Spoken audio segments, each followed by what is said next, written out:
Well, thank you guys for joining us. Tonight we are joined by RockLogic, also known as MC Sticky. He's a voice with sharp lyrics, clever wordplay, and an instantly recognizable style. He's been born and raised in the Bronx, New York, and been building his name from live shows and ciphers to tracks that earn him a loyal following and respect from his peers. Known for turning everyday stories into unforgettable bars, he blends classic hip hop energy with a modern sound that sticks with you. In this episode, we'll dig into his journey, creative process, key milestones, and what drives the music. And well, I'm gonna call you Rock Logic. Is that Rock Logic? Yeah, Rock Logic's cool. Rock MC Sticky's Logic. cool. Well, thank you so much for joining us. We are so happy to have you here. All right. Everybody give a You Yeah, better I welcome. finally take what your made it. mama gave you. Shake Yes. your Yes, mama sir. I, gave you. yeah, I've been singing that song all day, all day. So wait, before I was telling the guys, because I remember I was partying when that song was out, and all I can remember, we couldn't wait for that song to play. It would be that song, and then let me see your Tootsie Roll will be right Right, behind that's right. it. And then probably was "Come On, Baby." Yes, come And, on, babe. Yes. yeah, there you go. It was so.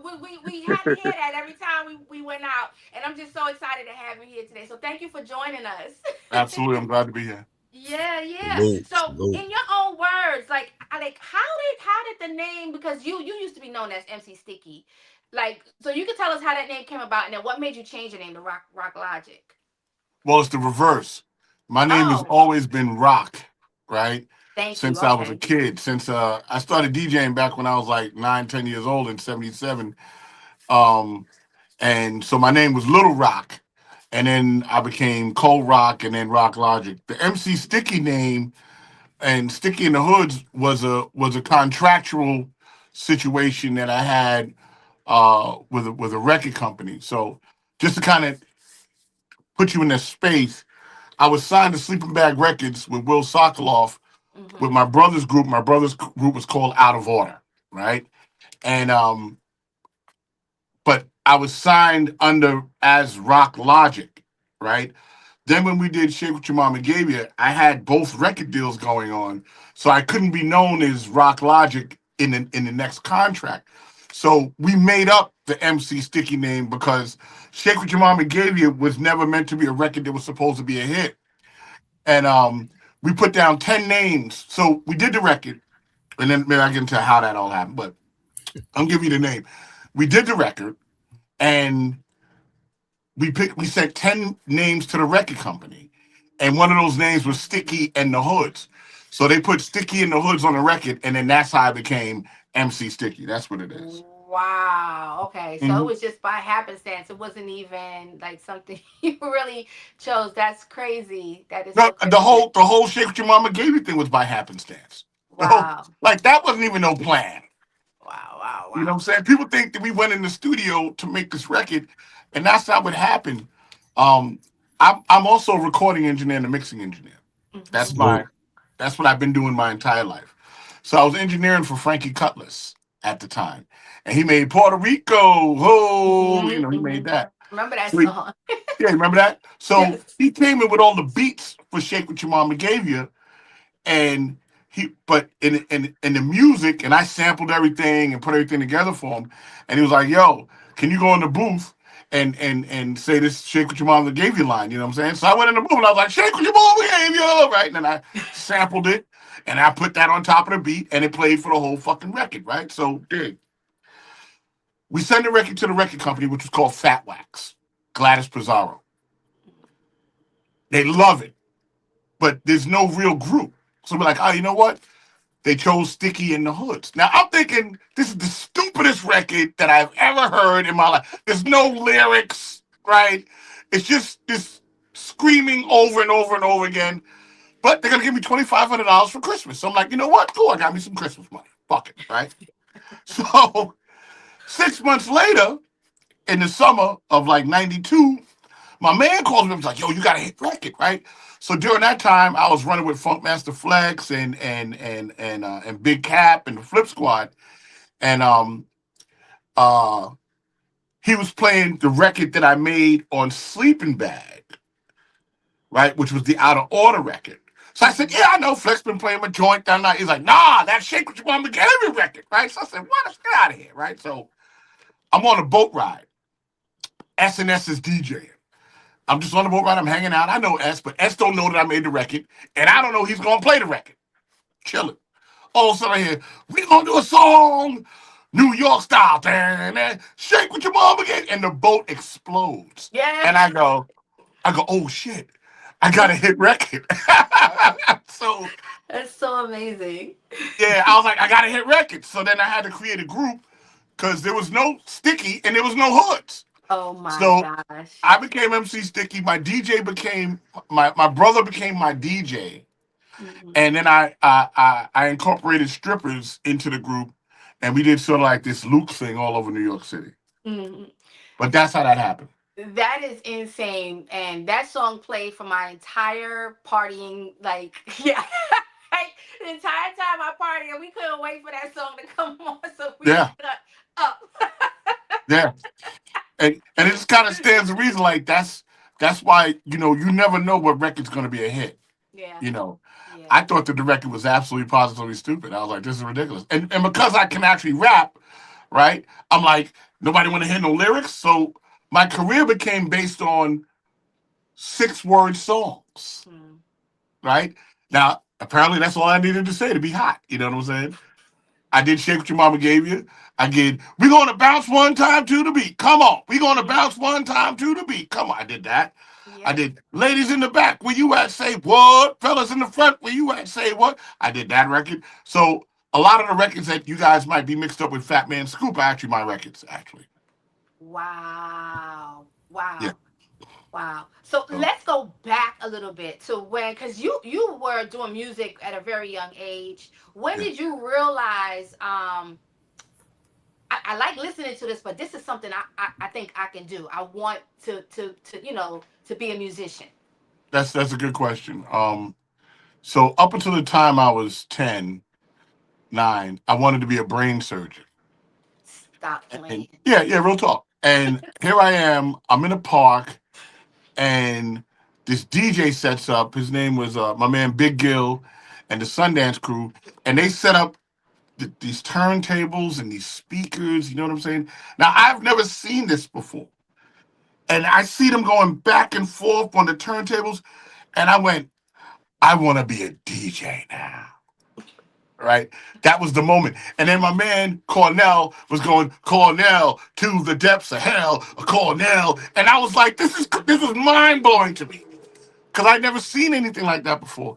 So I was like, you know what? That that summer, I told my mom, I said, listen, for Christmas, I want turntables, straight up. Now I'm 10 when I asked for this, right? I'm Hmm. like, I want turntables. I need 2 turntables in a mixer. She says, why you need 2 turntables? I said, because I got to go back and forth. I need 2 turntables. So she buys me the turntables for Christmas because I made sure my grades was rocking. And that from that moment is when I realized that I wanted to do music for the rest of my life. I didn't know what it was going to look like because you got to understand something. We're talking about pre-records. See, I'm the second generation hip hop, right? Bam, Herc, Jazzy J, Theodore, they're all like first generation hip hop. Hmm. I'm under them watching them in the parks. I'm Hmm. watching Jazzy J, who's a very good friend of mine now to this day. I'm watching Grand Wizard Theodore. I'm watching the Funky 4 plus one more. I'm watching Grandmaster Flash and Melly Mel in the streets before they even ended up in clubs. So I'm seeing this thing called hip hop, but no one knows what this thing is going to do. So all Hmm. I knew at that stage in the game is I wanted to be a DJ. That was it. Wow. Yeah. Wow. That story made me think of hip hop. It started out in the parks. That's what I was singing in my head as you were telling Yeah. the story. Because it's the truth, right? We were going to Bronx River, 100 Park, 107 Park, Yeah. Lafayette. Like I can go on and on and on. 129 was Charlie Chase and the Cold Crush. That was on the other side of the Bronx. Like I just and then Herc and them was on the west side of the Bronx, Court. So I mean, I can go on and on and on. Because that's where I'm from. Yeah, and you mentioned these guys. Who are some of the artists that kind of shaped, who Rock Logic is? Like who shaped your style of music? I would definitely say Africa Bambaataa and the Zulu Nation. Mm. You know, Bam is the master of records, and he always had more records than anybody. Flash will tell you, Theodore will tell you, he was the master of records, and whatever him and Jazzy J played is what I played. You know, and it wasn't easy because they didn't make it easy for you to find the records. You know what I'm saying? Like DJs didn't promote the records that they played; they tried to hide them so you wouldn't know. Right, right, Right? They would black out the label and everything, right? So or they would hide the album cover so you couldn't see. Or some real sucker shit, excuse my expression, right. It's okay. they would put the record in a different album cover and you think you go to the store and buy that and you got Ah. garbage. Yeah, yeah, yeah, yeah. Let's do that. So That's so that's funny. that's who shaped me really. Oh, that's so funny. That's awesome. I remember the days of records. Like the I haven't seen one in so many years, but those were definitely the days of some good music, man. But when you sit down to create, like what's your like, what comes first for you? The beat, the concept, the lyrics, like what's your creative process look like? Sleep. Sleep. When I wake up, my most creative time Hmm. is right when you're about to wake up. And that's when it comes to me. And then I run into the studio, which I have one in my house, and then I hammer it out. That's kind of how it works. And once I get into the day, it's like my antenna gets clogged up with life, Yeah, yeah. right? But right before I wake up, something will come to me, an idea will come to me, and then, and then I got to run in the studio and record it, or I'll record it on my phone real quick so I don't forget it. Yeah, And yeah. then I'll work on it from there. So, and it could either be the beat, or it could be the lyrics, or it could be both. It just kind of depends. You know what I'm saying? But sleep is where my creativity comes from. Wow, that's the first I've ever heard of that.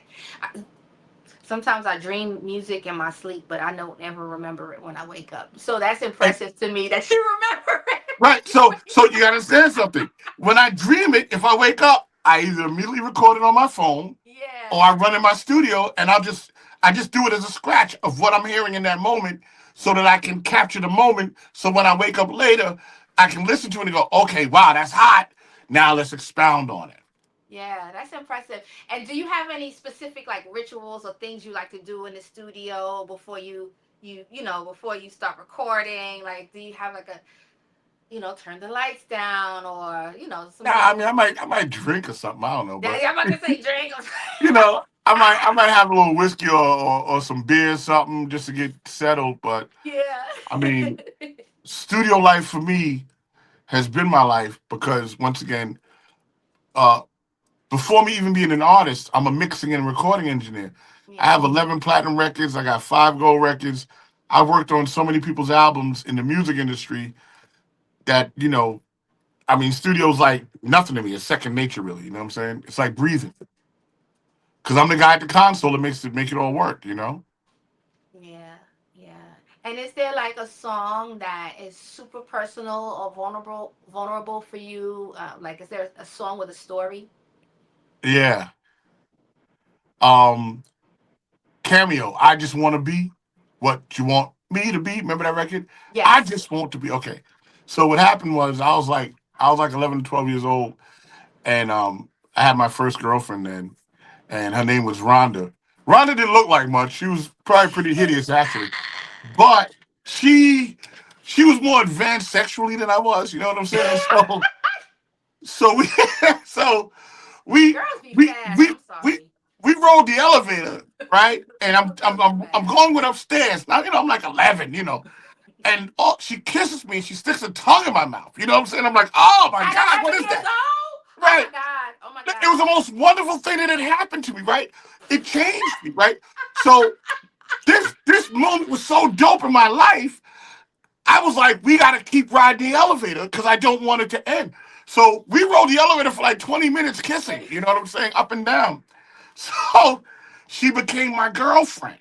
Oh my gosh. So what happened was later that summer, she started cheating on me with my friend Kevin, Ah, fast right? behind. Right? Now, Kevin was more advanced than I was, right? All I was getting was some tongue. He started talking about all kinds of other stuff that they were doing. I'm like, we never did that, right?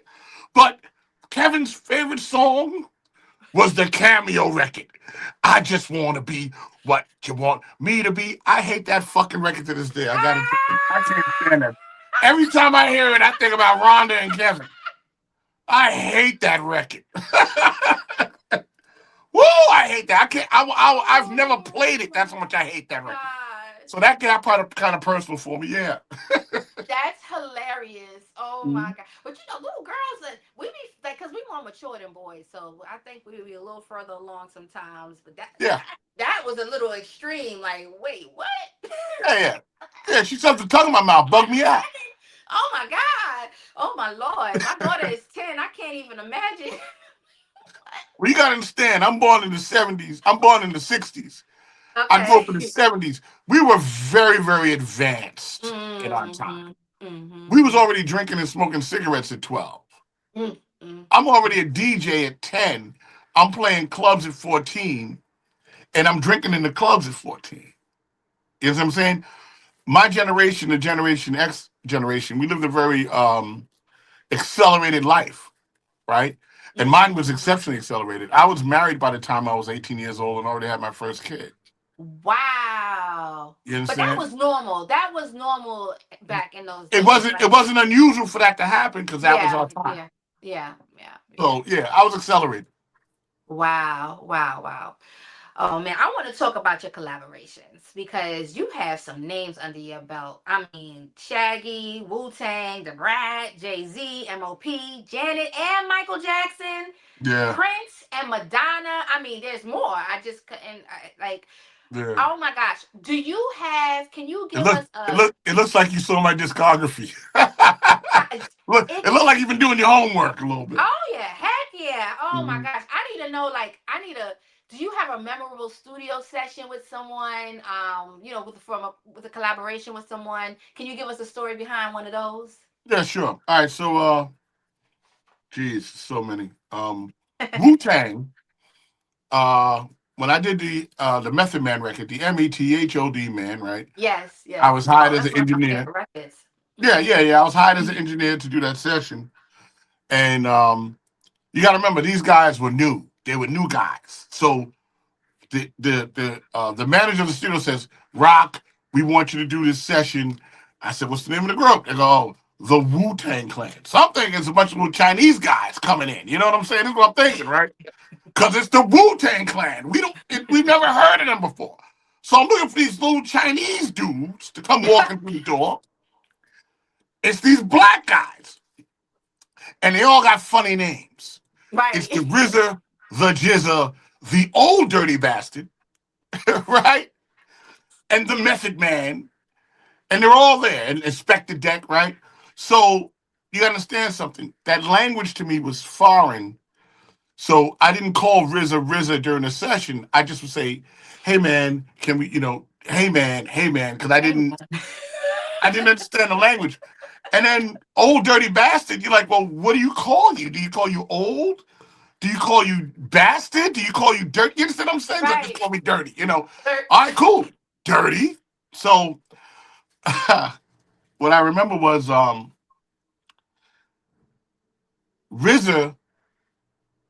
I'm trying to explain it that makes sense.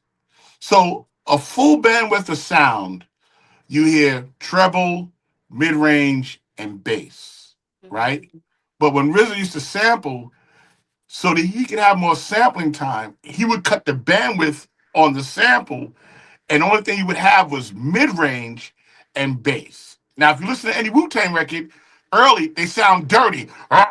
They sound like this. That's how they sound. Mm. So Method Man had cut the Method Man vocal someplace else, and it sounded like this. And I said, "Yo, I said, hey man, can you have your man? Because I didn't call him Method Man. I said, can you have your man go back in the booth, and we're gonna cut the record again, Mhm. the vocal." So if you listen to the Wu Tang record, on that particular record, the vocals are full bandwidth and chimey, but the music is muddy like this, and that became their sound. Wow. That became their sound. And I remember hearing, hey, you get off my cloud. Once again, you're in a bubble. You don't know this is gonna be a hit. I was like, yo, this record's whack. I'm like, there's no chorus. There's no what is this? Because I'm up until then I'm doing structured songs. I'd already done Shaggy. I'd Mm-hmm. already done Positive K, right?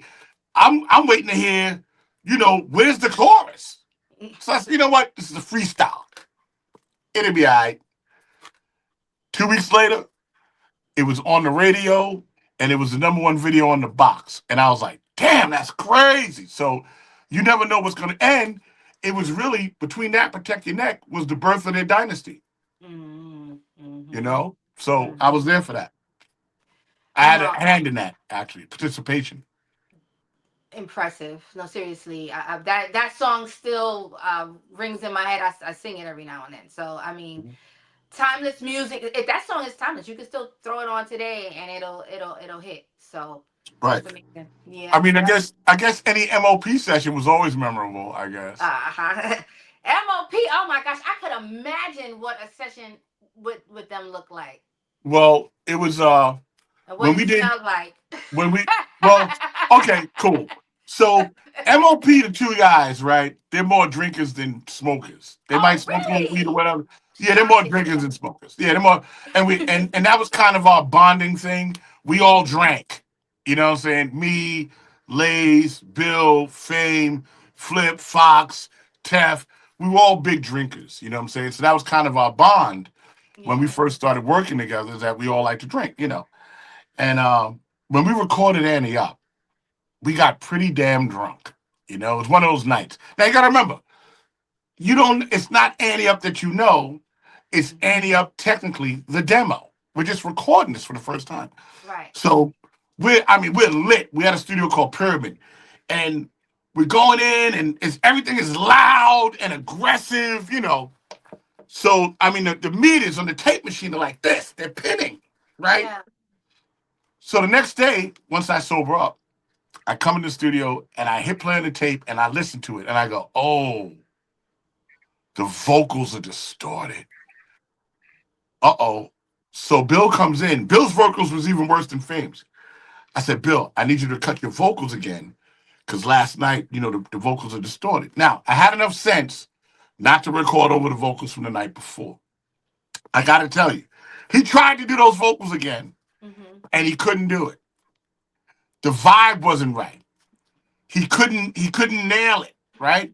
So what ended up happening is we said, you know what? We're gonna keep the distorted vocals and we'll do the best we can mixing it.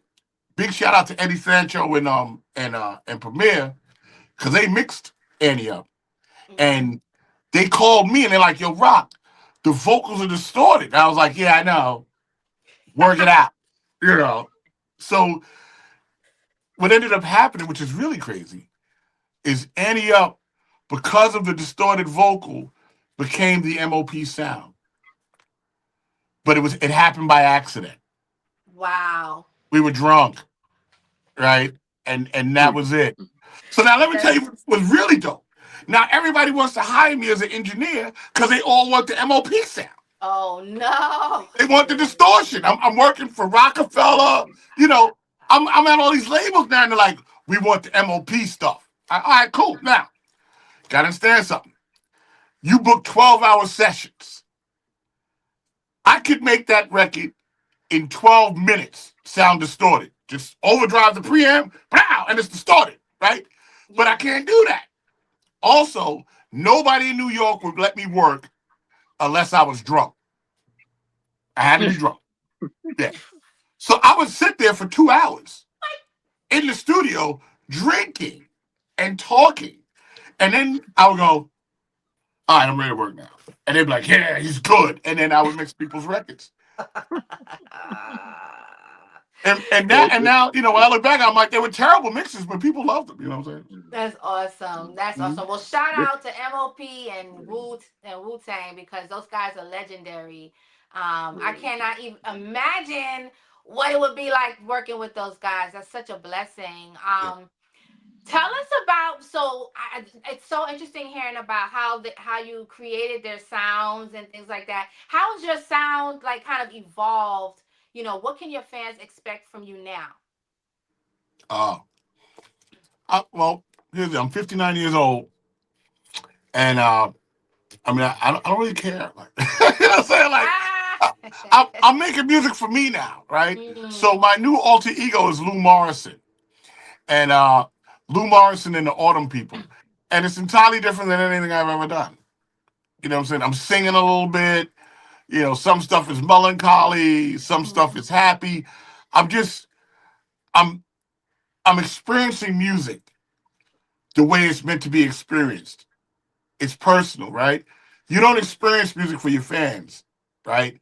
You experience music because it's a God thing. It's a spiritual thing. You're Mm-hmm. enjoying yourself making the music. It just so happens that once the fans like it, then you get locked into I gotta make hits. Mm-hmm. But I'm no longer a slave to that. I've made the hits. My generation that listen to my music is all grown up, so they don't care about none of my new stuff. All they want to hear is the old stuff. And I'm blessed to be able to still tour to this day. Next month, we're flying out to Amsterdam and Rotterdam to perform for thousands of people. Last year we were in the Swiss Alps performing for thousands of people. So we're still on the road doing the old stuff, but now I can make my own music and not be concerned whether or not it sells or whether or not it's commercial. I can just do my thing. Yeah. So it sounds like you don't really feel as much pressure when it comes to your music. Do you, or do you not feel as much pressure? And if you do, how do you kind of handle that? Well, I think the only time you feel pressure is if you need money from music, right? Mhm. I don't need no money. I'm good. So I Mhm. can do it as a hobby. I can have a good time. You Mhm. know what I mean? There's no pressure. It's just wonderful to be able to experience music like when you were a kid, Yeah. right? When you made it when you was a kid, it was just a good time, right? Once I got into that shake with your mama gave you thing and say what and all those records, I had to make records that were going to be hits, and that took a lot of work. Of the 4 or 5 records that are hits, I recorded over 100 songs that weren't. You know what I'm saying? It's not like I just recorded those records and they were hits. There was 100 flops. Yeah. You understand what I'm saying? There was, some were mediocre, some were okay, some got some airplay, some people were just like, this is terrible. You know what I mean? So it was, that's pressure. But right now I'm feeling pretty good about it. Okay. If you could build your a dream track with three artists, living or dead, who would they be and why? Ew. Okay. Ugh, that's a lot. Okay. Wow. Okay. I Want me think to that make it two? if so 3 MCs you're saying, right?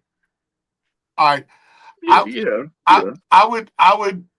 I would take it uh I would take one from each era. So I would take somebody from the pre-recorded era, pre-records. I would take somebody from the 80s when we started to have the golden era, and then I would take somebody from the 90s and I would put them on the record. Cuz I think that everybody has their perspective of hip hop based on when they first started hearing hip hop. Mhm. And I don't think it's fair to the people that predate those people who were excellent MCs. So what I would do is, let's say I would take the people that changed the music, right? Like Melly Mel changed rap before records. Then you go into the 80s, and then you either have to take Run DMC who changed things or Public Enemy who changed things. They shifted the music, right? And then when you get to the 90s, you got to take the NWA because they shifted the music. There was a shift. That's what created the gangster rap, even for the East Coast. Once NWA came out with F the Police, Mm. floodgates was open. Yeah. They shifted it. So I think that would be.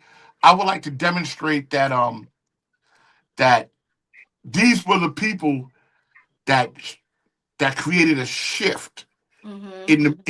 in rap music. at this time. You know what I'm saying? And because of that shift, that created all these other people.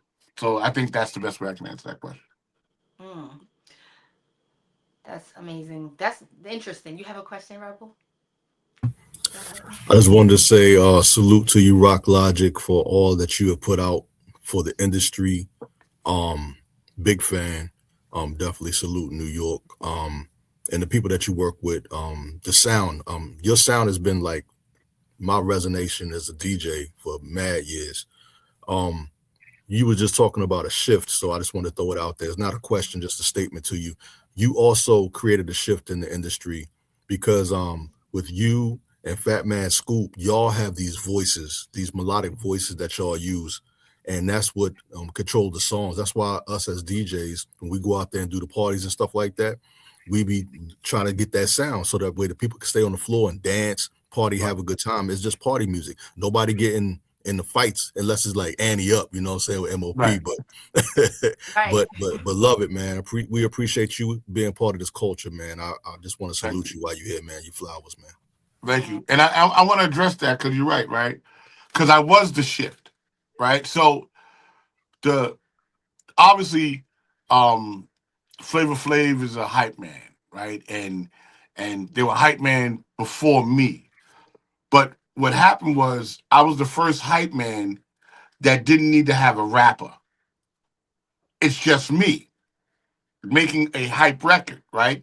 So the first hype record was Come On Baby, which was a sample that Flex did, mm-hmm. Funkmaster Flex. Now, there was no artist on that, it was all samples. When I came in, here's the shift. There's an actual voice on it that's an artist screaming Shake What Your Mama Gave You.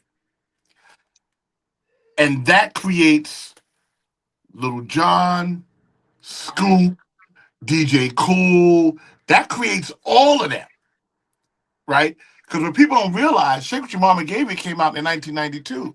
Scoop didn't come out till 96, 97. Mm-hmm.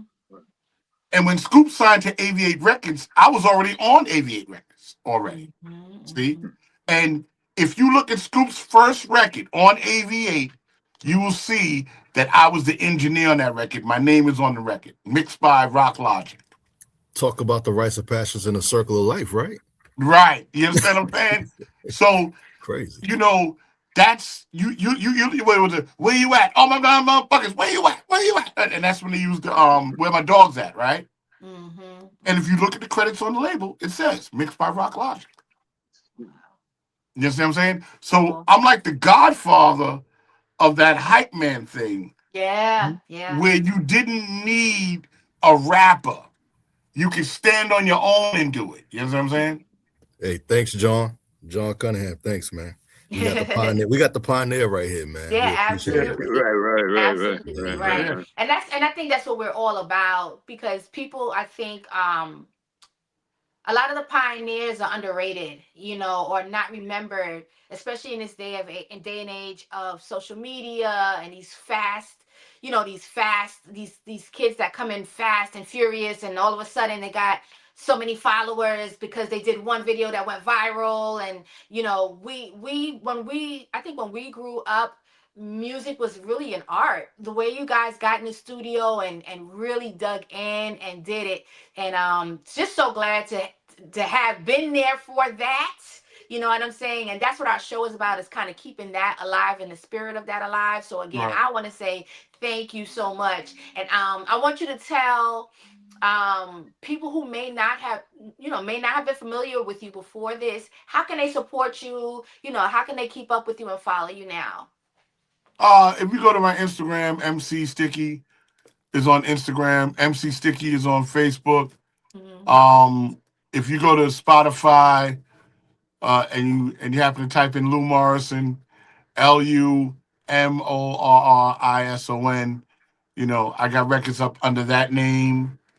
Um, and if I'm in your town, you need to come to see my show because Right. my show is incredible, right? I smashed the best of them. I I perform with Buster and KRS One and all these guys, and I ain't no slouch. Mm-hmm. I do a show, you're gonna get mashed. right? In other words, you better come with your A game.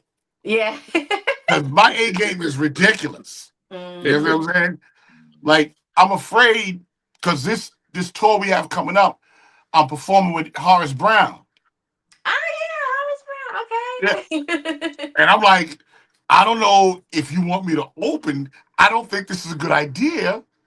You might want me to go on because I'm wrecking for 45 minutes. Right. Right? One Because for my the show is in money, Germany. But I'm about to start singing it too. Yeah. two for My the show, show. my show is a journey. I Yeah. take you from the beginning of hip hop.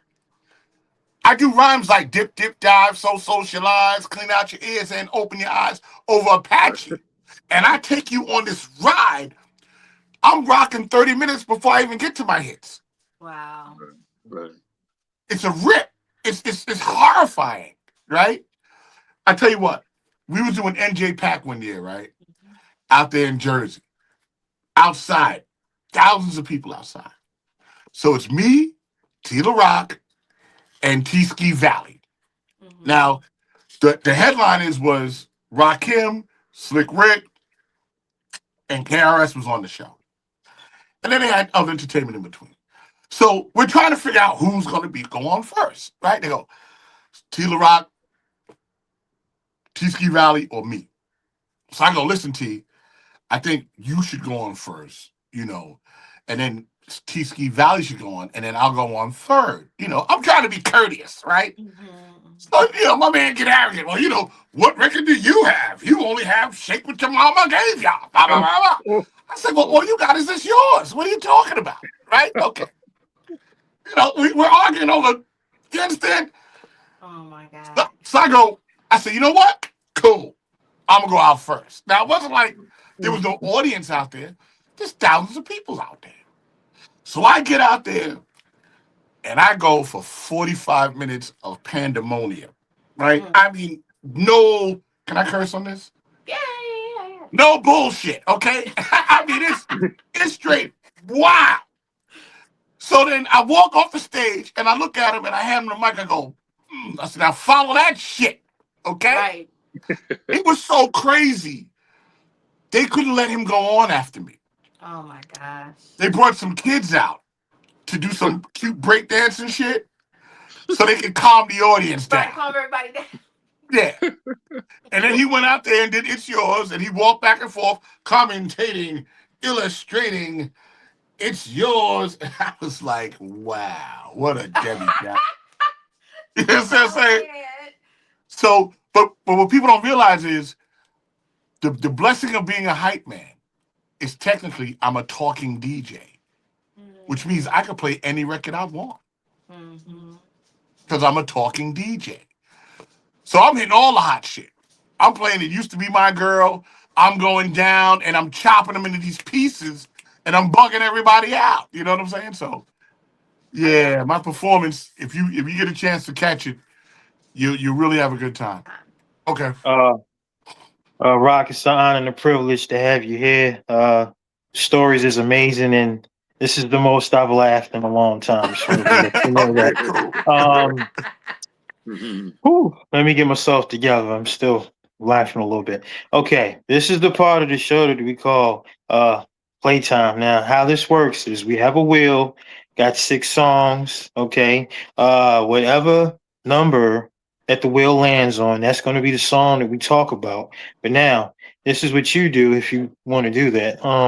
The song that it lands on, you tell us where you was at the time, how this song inspired you to love music, and your most embarrassing moment. This is your mission, should you choose to accept it. I accept this mission gladly. Okay, well, let's roll that beautiful bean footage.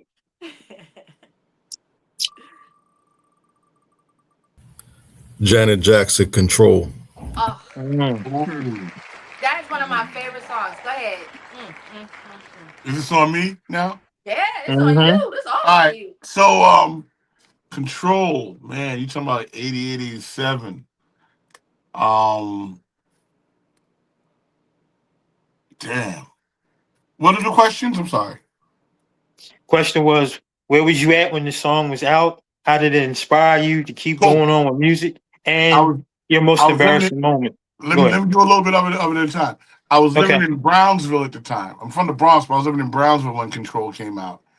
When she Okay. dropped that record. I was living in Brooklyn. Mm. What was the other question? Um, where was you at? Oh, okay. You said that your most embarrassing moment, and how did it inspire you to keep going on with music? Oh, okay. Um, I think the inspiring part was because Jimmy Jam and Terry Lewis had produced it, and I'm a big Mm-hmm. Prince fan, right? Who I also had Mm-hmm. the opportunity of working with, and Michael Jackson, who I had the opportunity of working with. Um, so I think that was kind of it. Control for me wasn't the wasn't the album joint that I say was most memorable to me. It was funny how time flies when you're having fun. The love song, Mm-hmm. right? Yeah. Yeah, Love because song. what I would do was I would drive to the edge of the Bronx by the White Stone Bridge, and you could see Queens. And I always made sure that I play that song when I was making out with the chicks in the car. You know what I'm Oh saying? So Lord. that was some big pimp shit right there. You understand what I'm saying? You play Funny How Time Flies, That was a ass song. immediately. It was fantastic. So I I love think that. that was more, of it for me. I love it.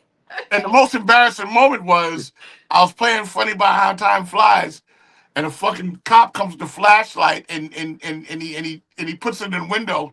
The broad's feet is in the air, my ass is bare, and I'm like, this is very embarrassing. So I guess that was crazy. A little bit. Just a little bit. Wow. So that was embarrassing. Yeah. Oh Oh my my God. gosh. Oh my gosh. Let's go again, Rebel. Let's get another song. It's close. Wu-Tang Clan, protect Okay. your neck. Oh, Mm-hmm. nigga, I was in the studio. That's where I was at with it. Like, that ain't even fair. Like, but because the B side of Protect Your Neck is the Method Man record, Mm-hmm. right? So where was I? I was working at INS Studios down on 19 Murray Street, downtown Manhattan, right? Not too many blocks from the World Trade Center. Um, Mhm. I was about 23 years old, and the story kind of goes like as the story goes. I thought Protect Your Neck was interesting because it didn't have any chorus. It was just guys spitting back to back to back. Um, was it inspirational to me in music? Absolutely. I mean, it helped shape my career, and it's one of the platinum records that I have. So Yeah. Yeah. you know, it was dope. Ain't no That was embarrassing interesting, moment with that though, is it? huh? Ain't no embarrassing moment with that though, is it? Nah, I mean, I think embarrassing was me not being able to call the guys by their names. Because I didn't understand the jizza, the RZA. It was all. I'm used to hearing Grandmaster Flash. Like whole names, Yeah, and these you dudes take you the thought they were vowels little, out. yeah. It's weird. You thought they were all little Chinese dudes, Yo. right? That's what you Right? said, right? So I guess that was embarrassing, Salute right? to the I'm room, like, man. we're the little Japanese niggas. You know what I'm saying? And it's like, oh, duh. Oh So I man. think that was embarrassing. Yeah. Oh my gosh. All Yeah. right. Let's get another song. Let's get another Yeah. one. Let's keep it going, man. Let's keep it going. Go ahead. I'm good. Shaggy, it That wasn't me. wasn't me. Ah. Shaggy. Mm. Oh, It wasn't me. when It Wasn't Me came out, I was already emceeing at the Shadow nightclub in New York City. Chuck Chillout was my DJ, and I would MC that club. And Sting International, me and him are good friends. He was a producer for Shaggy for many years. Because I did Old Carolina for them, Mhm. right? That's the record I actually mixed for Shaggy and Sting International. Old Carolina, which was Shaggy's first record, was my first gold record, was from Mhm. Shaggy. So yeah, I mean, it's personal because of that, because I knew him. Most embarrassing moment probably happened this year.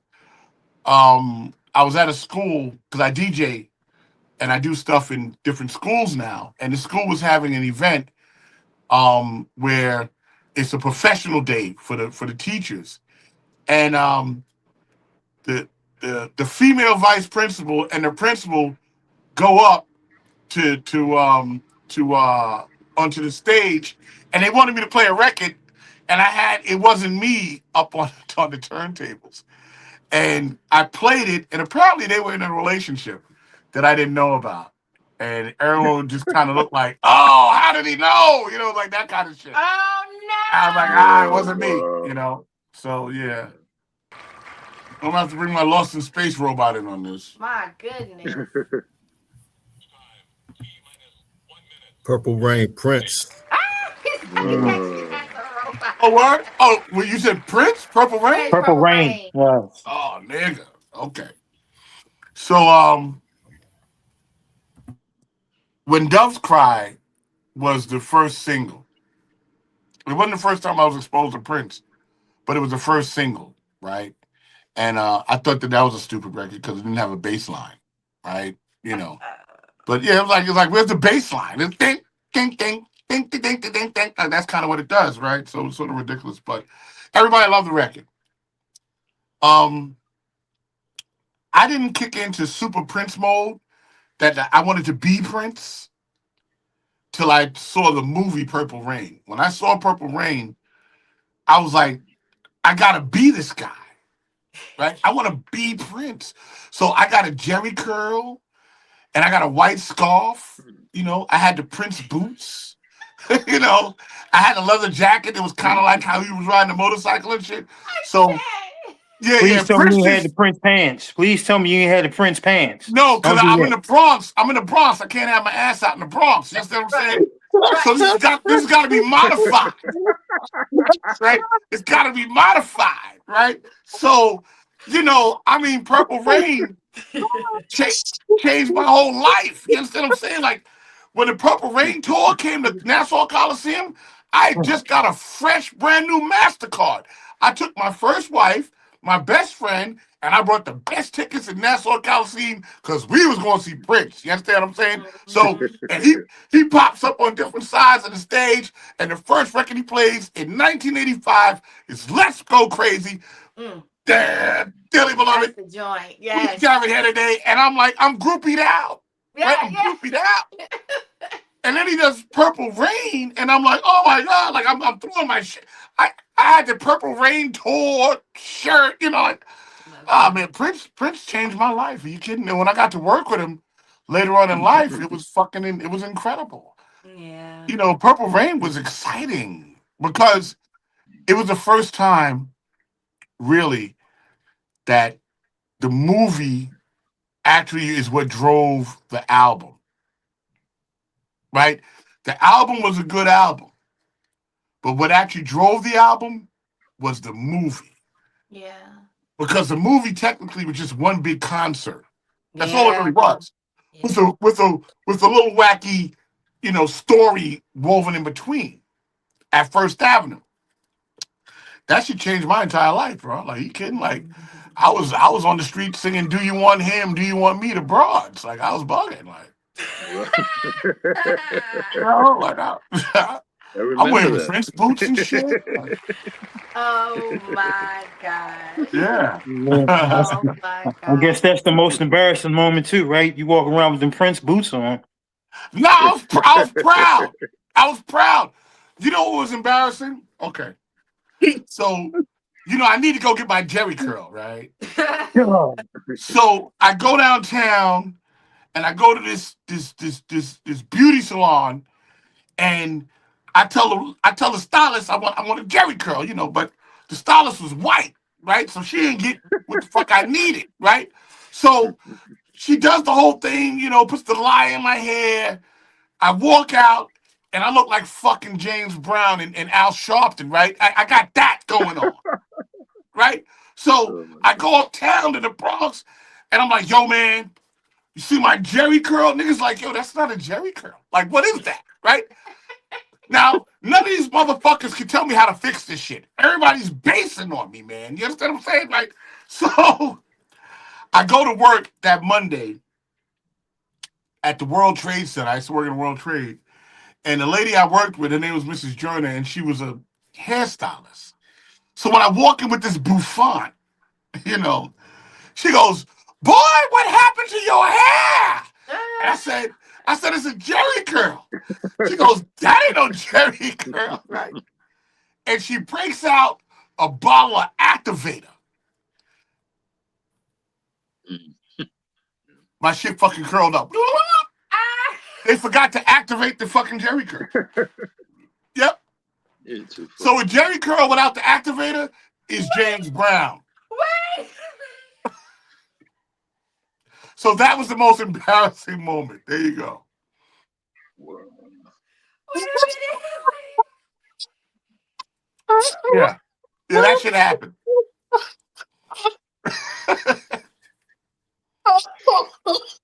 Yeah.